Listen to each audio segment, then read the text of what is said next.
Seorang gadis Prancis sedang diadili karena menyebutkan ras pemerkosanya. Iya ya, di dunia yang normal, pelakulah yang seharusnya masuk penjara atau mendapat masalah. Tapi dalam kasus ini, perempuan muda yang diserang justru dianggap sebagai masalah. Karena dia berani memberitahu dunia bahwa penyerangnya sebenarnya bukan orang Prancis. Dia sebenarnya seorang Islamis. Seorang wanita Prancis yang diserang oleh migran asal Tunisia sekarang justru menghadapi hukuman penjara hanya karena menyatakan bahwa sebagian besar pemerkosa di Prancis adalah orang Afrika Utara dan orang kulit hitam. Besok itu benar-benar gila. Meskipun begitu, saya mungkin akan dijatuhi hukuman penjara tanpa penangguhan hanya karena berani mengatakan di TV Prancis bahawa bahaya utama bagi perempuan di Prancis berasal dari pria imigran kulit hitam, Afrika dan Arab.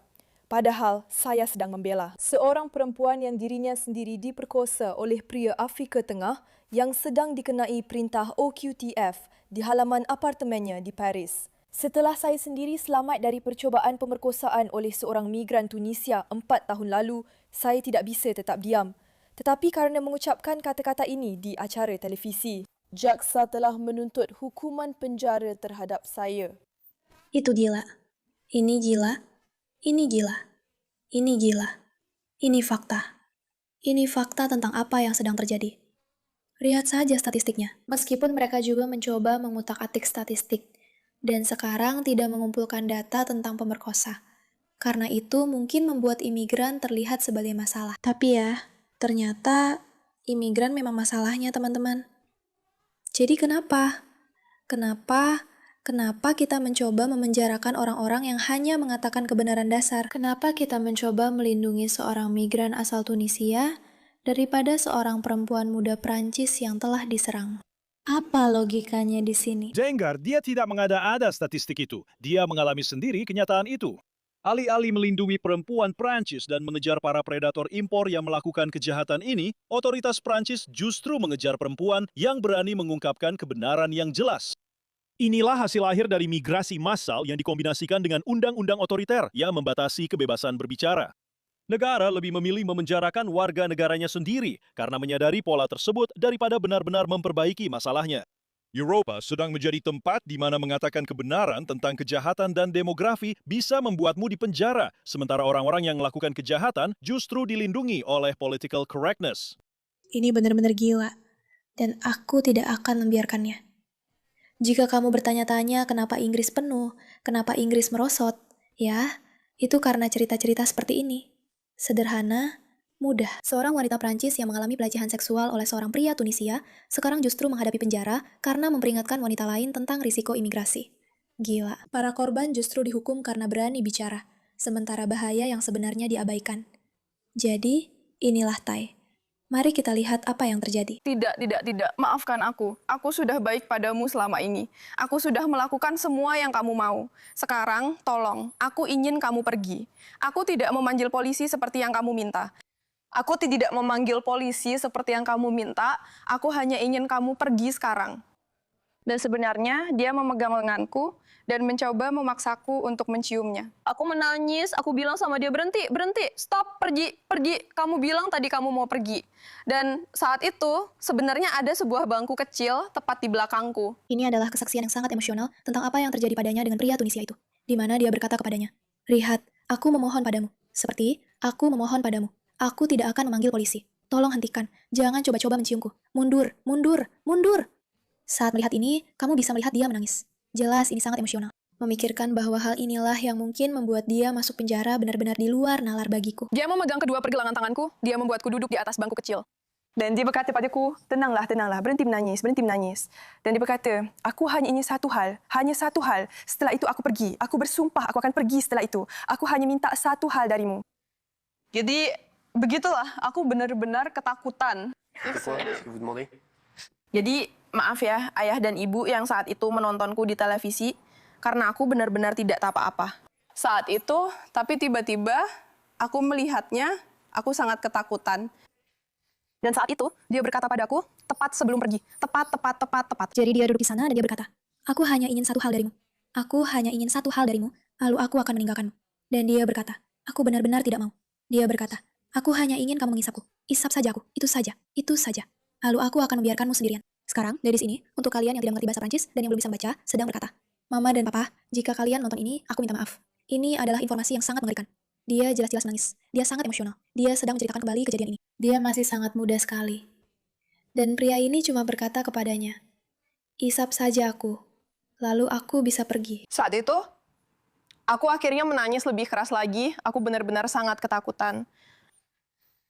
Jadi akhirnya aku bilang, tidak, kamu pergi saja. Saat itu aku mulai menangis. Aku sudah melakukan semua yang kamu minta. Sekarang tolong, pergilah. Dan entah bagaimana, dia kurang lebih melepaskanku. Aku berhasil bangkit. Maaf, melepaskanku. Aku membuka pintu. Dia gemetar. Secara harfiah, kamu bisa melihat gadis ini dan kamu tahu bahwa ini benar-benar terjadi. Bahwa ini adalah kisah nyata. Dan Dia pergi. Aku nggak tahu bagaimana dia bisa pergi karena aku yakin dia nggak akan pergi. Sungguh, kemungkinannya cuma 1:1000 dia akan pergi. Maaf, tapi aku yakin semua perempuan jujur yang bersentuhan dengan kenyataan dan menonton acara ini hari ini sangat tahu tipe pria seperti apa yang mereka takuti di jalan. Dan itu semuanya ada. dia bilang, dengar, bisakah kita jujur saja di sini? Setiap perempuan yang menonton ini tahu persis tipe pria seperti apa yang mereka takuti.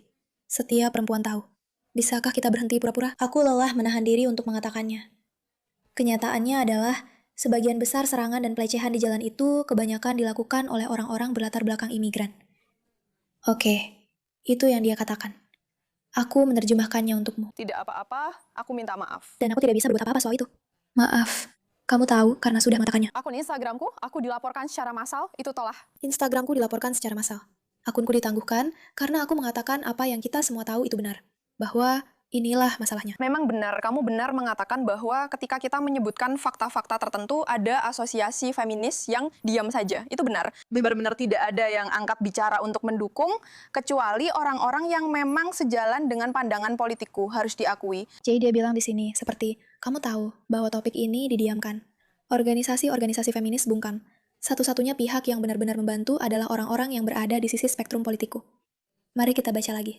Aktivis vegetarian Prancis, Tai, aku tidak bisa mengucapkan nama belakangnya, sedang mengajukan banding atas hukuman penjara percobaan 6 bulan dan denda 3.000 euro karena komentarnya yang mengaitkan imigrasi dan keselamatan perempuan. Jaksa penuntut berargumen bahwa pernyataannya dianggap sebagai penghasutan kebencian. Putusan atas kasus ini diharapkan keluar pada tanggal 18 Juni. Sungguh gila bahwa gadis ini harus mengalami semua ini. Mari kita lihat pernyataan akhirnya. Halo, para patriot Eropa dan Amerika yang terhormat. Aku butuh bantuan kalian. Besok, aku mungkin akan dijatuhi hukuman penjara yang harus langsung dijalani. Karena berani mengatakan di TV Prancis bahwa bahaya utama bagi perempuan di Prancis berasal dari pria imigran kulit hitam, Afrika, dan Arab. Padahal aku sedang membela seorang perempuan yang sendiri menjadi korban pemerkosaan oleh pria Afrika Tengah yang sedang dikenai perintah OQTF di halaman apartemennya di Paris. Setelah sendiri selamat dari percobaan pemerkosaan oleh seorang migran Tunisia 4 tahun lalu, aku tidak bisa tetap diam.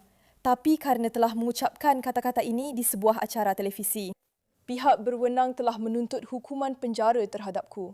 Dia menganggap dua kisah kami sebagai insiden yang tidak penting dan tidak membenarkan kebencian atau ujaran kebencianku. Selain fakta bahwa cerita ini benar-benar gila, ceritanya memang gila dari segala sisi. Yang lebih penting lagi, ini juga menjadi pengingat tentang apa yang mereka coba lakukan agar orang-orang tetap diam. Mereka ingin cerita-cerita itu dibungkam. Mereka tidak ingin orang-orang memahami sejauh mana apa yang telah mereka lakukan. Dan ketika saya mengatakan mereka, yang saya maksud adalah orang-orang di pemerintahan yang membiarkan para imigran ini masuk secara massal dan tidak mau bertanggung jawab atas kerusakan dan kehancuran yang telah dilakukan oleh orang-orang ini. Para imigran ilegal ini, terhadap warga negara mereka sendiri. Dan ini berlaku di Prancis, Jerman, Inggris, Eropa. Ini terjadi di mana-mana. Mereka tidak mau bertanggung jawab. Jadi, alih-alih mengatakan, ini mengerikan, mari kita lakukan sesuatu terhadap para migran Tunisia ini, mereka justru berkata, mari kita bungkam gadis ini, dan jadikan dia sebagai contoh agar tidak ada orang lain yang berani bersuara. Padahal, yang saya lakukan hanyalah menggambarkan kenyataan yang kebanyakan orang Perancis takut untuk bicarakan. Justru kerana sistem peradilan mampu menghukum mereka hanya kerana menggambarkan apa yang mereka lihat dengan mata kepala sendiri dan alami secara langsung. Inilah penindasan yang dihadapi oleh orang-orang di Perancis yang berani menyuarakan kebenaran. Tapi berkat kalian, saya punya harapan menjelang putusan yang akan diumumkan besok. Baru kemarin, saya masih ragu untuk mempublikasikan kisah saya. Berpikir tidak ada yang akan memperhatikan. Dan sekarang, kisah itu telah menyebar hingga ke luar negeri. Dan berkat tekanan media ini, sistem peradilan mungkin akan mundur sebelum mencuba memenjarakan saya, bukan para penyerang kita. Tolong sebarkan pesan ini. Kita tidak lagi takut.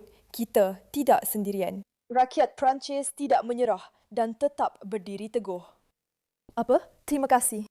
Betapa cantiknya gadis muda dengan pesan berani yang mengatakan, "Aku bangkit dan aku butuh bantuanmu." Mari kita bongkar kegilaan ini. Karena mereka pikir mereka bisa lolos begitu saja karena mereka diam. Dan itulah mengapa aku membuat video ini untuk menyebarkan cerita ini. Agar kalian semua tahu apa yang sedang terjadi di sistem-sistem ini yang berusaha membungkam orang-orang agar tidak membagikan kebenaran tentang apa yang sebenarnya terjadi. Kita tidak akan diam saja. Kita tidak akan membiarkannya. Putusannya akan segera diumumkan. Jadi mari kita berharap itu adalah kabar baik. Dan jika itu bukan kabar baik, biarlah ini menjadi alarm peringatan bagi semua orang tentang kebenaran apa yang sedang dicoba dilakukan oleh sistem peradilan untuk menutupi kesalahan mereka. Terima kasih atas perhatianmu terhadap masalah ini.